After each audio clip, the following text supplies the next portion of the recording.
ओम नमः शिवाय, जय श्री राम, हर हर महादेव। आज की वीडियो में मैं आपको बताऊंगा कि मेहंदीपुर बालाजी में पितरों को कैसे स्थान दें। कई बच्चे इस प्रश्न को बार बार पूछ रहे हैं कि गुरुजी, हमारे घर पे जो पितर हैं क्या हम उनकी पूजा कर सकते हैं? कहीं हमारी पूजा कोई प्रेत तो ग्रहण नहीं करेगा, कोई भूत तो ग्रहण नहीं करेगा।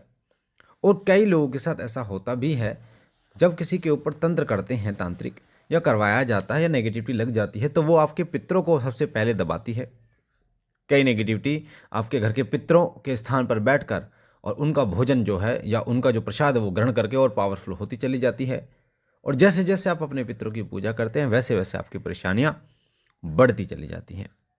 तो ऐसी स्थिति में सबसे इम्पोर्टेंट है कि आप बालाजी महाराज की चरण में अपने पितरों को स्थान दें, ताकि वो किसी के काबू ना आए, वो आप पर कृपा करें और साथ साथ में उनका कोई बंधन ना कर पाए। वीडियो को लास्ट तक सुनना, ताकि आपको बारीकी से ये समझ में आएगा कि कैसे पितरों को मेहंदीपुर बालाजी के चरणों में स्थान दें, कैसे उन्हें शक्तिशाली बनाएं, ताकि वो किसी के बंधन में ना आए, बंधन मुक्त रहें, आपके हर पल हर क्षण वो रक्षा करते रहें। सबसे पहले मैं आपको एक बात बता दूं, मेहंदीपुर बालाजी में शरण देने से क्या फायदा होता है पितरों का, वो सुन लीजिए। जब आप बालाजी महाराज के चरणों में अपने पितरों को स्थान देते हैं, तो आपके पितर जो मलिन होते हैं उनकी मलिनता धीरे धीरे खत्म होती चली जाती है। जो वो निर्बल होते हैं उनकी निर्बलता धीरे धीरे खत्म होती चली जाती है।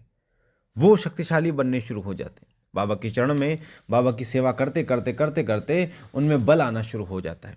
धीरे धीरे बालाजी महाराज अपने दूत का साथ उन्हें प्रदान करते हैं, जिससे अपने दूत का साथ प्रदान करने से, बालाजी महाराज के दूत प्राप्त होने से वो और शक्तिशाली हो जाते हैं। उन्हें कोई बंधन में नहीं कर पाता और वो इतने समर्थ होते हैं कि वो आपके घर की रक्षा कर सकते हैं। यहाँ तक कि तांत्रिक क्रियाएं अगर होती है तो उसमें भी काफ़ी हद तक आपके पितर आपके आगे खड़े रहते हैं, अगर आपने बाबा के चरणों में यानी मेहंदीपुर बालाजी के चरणों में अपने पितरों को स्थान दे रखा है। अब क्यों जरूरी है पितरों को स्थान देना मेहंदीपुर बालाजी में? वो इसलिए होता है, कई बार तांत्रिक जो हैं वो आप पर तांत्रिक क्रियाएं करते हैं, और तांत्रिक क्रियाएं जब आप आपके ऊपर करते हैं तो सबसे पहले जो तंत्र किया जाता है, जो शमशानी शक्तियां भेजी जाती हैं, वो आपके घर के पितरों को ही बांधती हैं। क्योंकि आपके घर की सुरक्षा का जो जिम्मा होता है वो आपके घर के पितरों पर होता है। आपके घर के पितर आपके दरवाजे पर पहरा देते हैं, और कोई भी नकारात्मक शक्ति आपके घर में प्रवेश ना करे, बाहर की किसी प्रकार से क्षति ना आपको हो, उसके लिए वो पहरा देते रहते हैं। पर जब शमशान की शक्ति भेजी जाती है, क्योंकि एक शक्ति होती है जो लगी होती है, एक होती है भेजी जाती है, तो चुक चौराहे से कोई शक्ति लग जाती है उसको तो हटाना आसान होता है, पर जो भेजी जाती है वो पूर्ण तरीके से भेजी जाती है, पूरी तैयारी के साथ भेजी जाती है। और शमशान से जुड़ी शक्ति होती है और तामसिक होती है। और ऐसी शक्तियाँ एक नहीं भेजी जाती, वो कई भेजी जाती हैं ग्रुप में। तो वो सबसे पहले उसका कार्य पितरों को बांधना होता है, क्योंकि पितर सामने आते हैं दरवाजे पर, वो जो प्रवेश करते हैं। तो अगर आपके पितर निर्बल हैं, आपके पितर ताकतवर नहीं हैं, तो आपके पितरों को आसानी से बांधा जा सकता है, बंधन किया जा सकता है। पर अगर आपके पितर बलवान हैं तो काफ़ी हद तक वो तांत्रिक क्रियाओं को भी रोकने में सक्षम हो पाते हैं। चाहे वो कुछ भी करें, पर हाँ, आपकी रक्षा वो जरूर करते हैं। कई बार जब आपके पितर मलिन होते हैं या फिर तक शक्तिशाली नहीं होते, उस समय पर वो पितर आपके घर में किसी प्रकार की सुख समृद्धि नहीं दे पाते, और जो तांत्रिक शक्तियाँ होती हैं वो उसका फल ग्रहण करती हैं।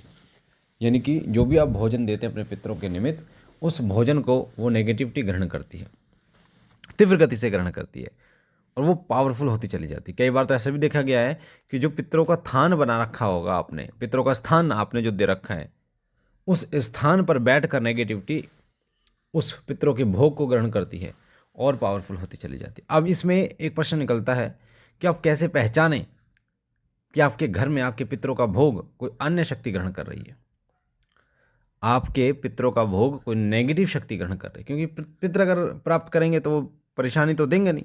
तो अगर आपके घर में पितरों का थान बना हुआ है और पितरों की सेवा आप करते हो, आप उन्हें नहलाते हो, धुलाते हो, या फिर आप जो भी नियमित रूप से, जैसे आज जो है, आज वीडियो मैं बना रहा हूँ 29 जनवरी 2025, तो अगर आप आज अमावस्या है तो आपने भी अपने पितरों के निमित्त पूजा पाठ की होगी, आपने भी अपने पितरों के निमित्त भोग प्रसाद दिया होगा।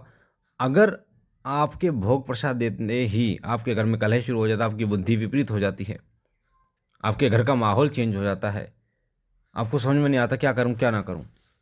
इसका मतलब कहीं ना कहीं आपके घर में जो भोग आपने दिया है वो पितृ प्राप्त नहीं कर रहे, कोई प्रेत प्राप्त कर रहा है, जिससे वो ताकतवर होता जा रहा है। क्योंकि प्रेत जो है वो दुश्मन है, और अगर आप अपने दुश्मन को भोग देते हैं तो निश्चित रूप से वो आपका अहित ही करेगा, हित तो कभी करेगा नहीं। तो अगर आपके साथ ऐसा हो रहा है, इसका मतलब कोई नेगेटिव शक्ति आपके पितरों का भोग ग्रहण कर रही है, और आपको तुरंत उस भोग को बंद कर देना चाहिए। उस समय पर इस चीज़ का विशेष रूप से ध्यान रखिए। अब कैसे देना है पितरों को बाबा के शरण में, वो सुन लीजिए। बाबा बालाजी महाराज जो हैं वो अतुलित बलधामा हैं, हनुमान जी महाराज, मेहंदीपुर में इनका स्थान है। और बहुत सारे लोग, आप जब जाते हैं मेहंदीपुर, 3 पहाड़ी पर देखते हैं, बहुत सारे लोगों ने पितरों को बाबा के चरणों में स्थान दे रखा है। और पता नहीं कहाँ कहाँ के, पानीपत, सोनीपत, दिल्ली, उत्तराखंड, झारखंड, पता नहीं फरीदाबाद, कहाँ कहाँ के लोग होते हैं जो अपने पितरों को वहाँ पर स्थान देते हैं, मणि बनाते हैं और बाबा की शरणागति कर देते हैं। तो आपको क्या करना है, एक सफ़ेद कपड़ा लेना है 1.25 मीटर, उसमें एक नारियल रखना है, उसमें 1.25 मुट्ठी पीले चावल रखने हैं और 51 रुपये रखने हैं। एक रखनी है आपको सुपारी, एक सुपारी और एक हल्दी की गांठ। उसको बांध के एंटी क्लॉकवाइज आपको उतारना है और बोलना है बालाजी महाराज की जोत जलाकर कि हे बालाजी महाराज, आपके नाम से मैं अपने पितरों को आपके दरबार में लेके आ रहा हूँ।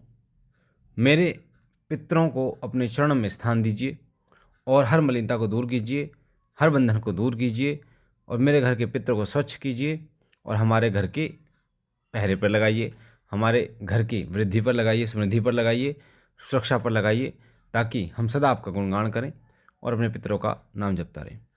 तो इस प्रकार से बोल के अपने पूरे घर से एंटी क्लॉकवाइज उतार लेना, छत से लेकर नीचे तक, और तुरंत निकल के मेहंदीपुर चले जाना है आपको। यानी कि जब आप उतारेंगे तो तुरंत मेहंदीपुर जाना है, ऐसा नहीं है कि उसके घर में रख दो कि कल जाएंगे, अभी उतार लेते हैं। जब आप मेहंदीपुर जाएंगे, जब आप बालाजी महाराज के चरणों में जाएंगे, तो जहाँ ओसारा देना होता है वहीं पर आप वो दे दीजिए। और देने के बाद आप जो है वो बाबा के शरण में यही बोलकर कि बाबा हमारे पितरों को स्थान अपने चरणों में दीजिए, ऐसा बोलकर उनको रख दीजिए उनके चरणों में। तो आप देखेंगे, और फिर जब आप घर आएंगे तो 10 रुपये की दरख्वास्त लगा के कि हमारे पितर आपके शरण में रहें और शुद्धि इनको प्रदान कीजिए, दरख्वास्त लगा के आएँ। और जब घर आएँ तो बालाजी महाराज की 11 दिन की ज्योत प्रज्वलित करें और बाबा के नाम का जो है कीर्तन कराएं, भजन कराएं। तो आप देखेंगे कि आपके घर में फिर पितर जो है वो बलवान होते चले जाएंगे, आपके घर में सुख समृद्धि होती चली जाएगी। ठीक है, तो जो कुछ आप करेंगे वो बालाजी महाराज के नाम पे ही करेंगे फिर। ठीक है, तो ये था पितरों के निमित्त। अब एक प्रश्न और आता है कि क्या बाबा के शरण देने के बाद क्या कुछ हमें पितरों का भोग नहीं निकालना? तो निकालना है, ऐसा नहीं है नहीं निकालना, पर वो पितर अब बाबा के चरणों में है तो नेगेटिविटी कोई भी आपके भोग को ग्रहण नहीं कर पाएगी। तो पितरों के निमित्त फिर आप भोग भी दे सकते हो अपने घर पे। तो बाकी आशा है आपको जानकारी अच्छी लगी होगी। मिलती है एक नई जानकारी के साथ, तब तक के लिए ओम नमः शिवाय, जय श्री राम, हर हर महादेव।